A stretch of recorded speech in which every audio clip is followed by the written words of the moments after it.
ఓం స్థాపకాయ చ ధర్మస్య సర్వధర్మస్వరూపిణే అవతారవరిష్ఠాయ రామకృష్ణాయ తే నమః. భక్తులందరికీ నమస్కారం. భగవద్గీతలో వస్తుంది, అనిత్యం అసుఖం లోకం ఇమం ప్రాప్య భజస్వమా. అంటే కృష్ణ భగవానుడు చెప్తున్నాడు, అనిత్యము మరియు సుఖరహితము అయినటువంటి ఈ లోకానికి వచ్చి ఉన్న నువ్వు ఇమం ప్రాప్య భజస్వమాం, నన్ను భజించు అని. అంటే మనుష్య జీవితంలో చేయవలసిన పని ఏమిటంటే భగవత్ చింతన చేయడం, ప్రభువును భజించడం. అదే మనం జీవితంలో చేయవలసిన పని. సంపూర్ణంగా భగవత్పరాయణ జీవితం గడపాలి. యావత్ జీవితము, యావత్ కర్మలు సర్వము భగవన్ముఖం కావాలి. We should live a life of continuous meditation. We should live a life of continuous communion with the Lord. అంటే అన్ని సమయాల్లోనూ భగవంతునితో అనుసంధానం కలిగి ఉండాలి. రామకృష్ణుల యొక్క ఆదర్శం కూడా అది అలా ఉండేది. ఆయన ఆదర్శంలో ఒక బాల వితంతువులాగా ఉండాలని ఉండేది. ఆ బాల వితంతువు ఒక గుడిసెలో నివసిస్తూ ఉంటుంది. కూరగాయలు పండించుకుంటూ ఉంటుంది. అన్నము కూరగాయలు తినడము, భగవంతుని నామాన్ని జపించడం. ఆ విధంగా సంపూర్ణంగా భగవత్పరాయణ జీవితం గడపడం అనేది రామకృష్ణుల ఆదర్శంగా ఉండేది. స్వామి తుర్యానందజీ ఆయన ఒక ఉత్తరంలో రాస్తారు, ఏమిటంటే శంకరాచార్యుని ఒక శ్లోకం ఒకటి ఉంది, జీవన్ముక్తి సుఖప్రాప్తి హేతవే దేహధారణ ఆత్మనా నిత్యముక్తేన నతు సంసార కామ్య. అంటే నిత్యముక్తమైన ఆత్మ దేహధారణం ఎందుకు చేస్తుంది అంటే దేహంలో ఉంటూనే జీవన్ముక్తి సుఖాన్ని అనుభవించడం కొరకు చేస్తుంది, అంతేకాని సంసార కోరికల కొరకు కాదు అని.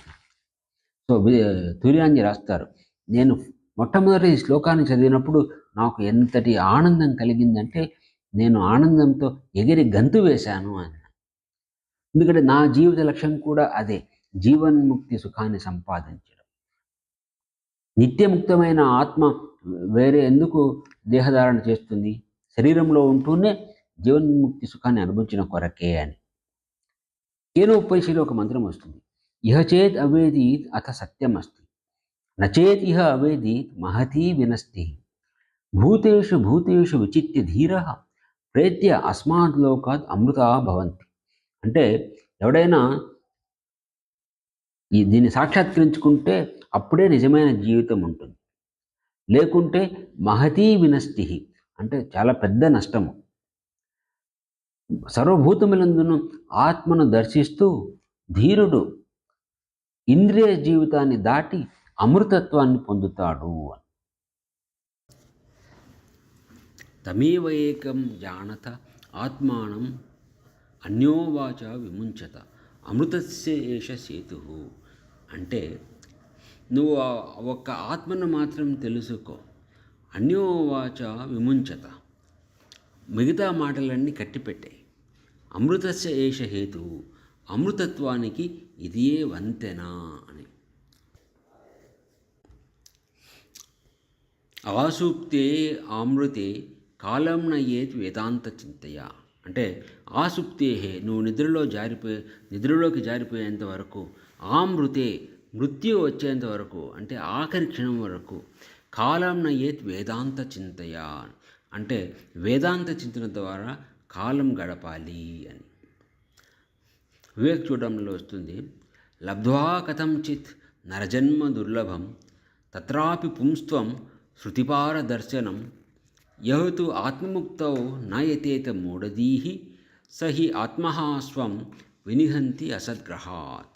అంటే ఏదో ఒక విధంగా మానవ జన్మను పొంది అందులోనూ పురుష శరీరాన్ని మరియు వేదాలలో పాండిత్యం కూడా కలిగి ఉండి ఆత్మ విముక్తి కోసం ప్రయత్నించిన మూర్ఖుడు నిజానికి ఆత్మహత్య చేసుకున్నట్లే. ఎందుకంటే అతడు మిథ్యా వస్తువులను అంటిపెట్టుకుని తనను తాను నాశనం చేసుకుంటున్నాడు అని. ఈశోపనిషత్తులో వస్తుంది. అసూర్యా నామతే లోకా అంధేన తమసావృతా తాగుంస్తే ప్రేత్యాభిగచ్చంతి ఏకే చ ఆత్మహనో జనా. అంటే ఈశోపనిషత్తు చెప్పేదేమంటే, ఆత్మ సాక్షాత్కారం, ఆత్మను తెలుసుకోవడానికి ప్రయత్నించని వాళ్ళు ఆత్మను హత్య చేసినట్లే అని. ఆత్మహనో జనాహ, అది అక్కడ ఉపయోగించిన పదం. అటువంటి వాళ్ళు తమస్సుతో నిండి ఉన్నటువంటి అసుర లోకాలకు వెళ్తుంటారు. ఆత్మ సాక్షాత్కారం కొరకు ప్రయత్నం చేసే జీవితమే నిజమైన జీవితం. శరీరంతో తాదాత్మ్య భావన కలిగి ఉండి ఆత్మ యొక్క ఉనికిని నిరాకరించే వాళ్ళు ఆత్మహత్య చేసుకున్నట్లే. స్వామి శారదానందజీ చెప్పాడు, మతం అనేది దేవాలయాల్లో లేదా చర్చిలలో లేదు, అది పవిత్ర స్థలాలలో లేదా గ్రంథాలలో లేదు, అది మనసులో ఉంది. మతం అనేది సాక్షాత్కారానికి సంబంధించిన విషయం కాబట్టి బాహ్య విషయాలలో దాని కొరకు వెతకకూడదు. మతం యొక్క సారము ఆచరణలోనే ఉంది. ప్రతిరోజు, ప్రతి చర్యలో మరియు జీవితంలోని ప్రతి దశలో మతాన్ని ఆచరించాలి. అది మన స్వభావంలో దృఢంగా స్థిరపడాలి. తద్వారా లోపల ఉన్న దివ్యత్వం దాని గొప్పతనంలో వ్యక్తమవుతుంది. రమణ మహర్షి చెప్పాడు,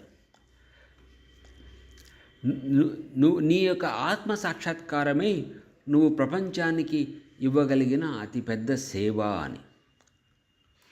దీని గురించి తర్వాత ఇంకా కొద్దిగా చూస్తాము. ఓం జననీం శారదాం దేవీ రామకృష్ణం జగద్గురుం పాదపద్మే తయో శ్రిత్వా ప్రణమామి ముహుర్ముహుః.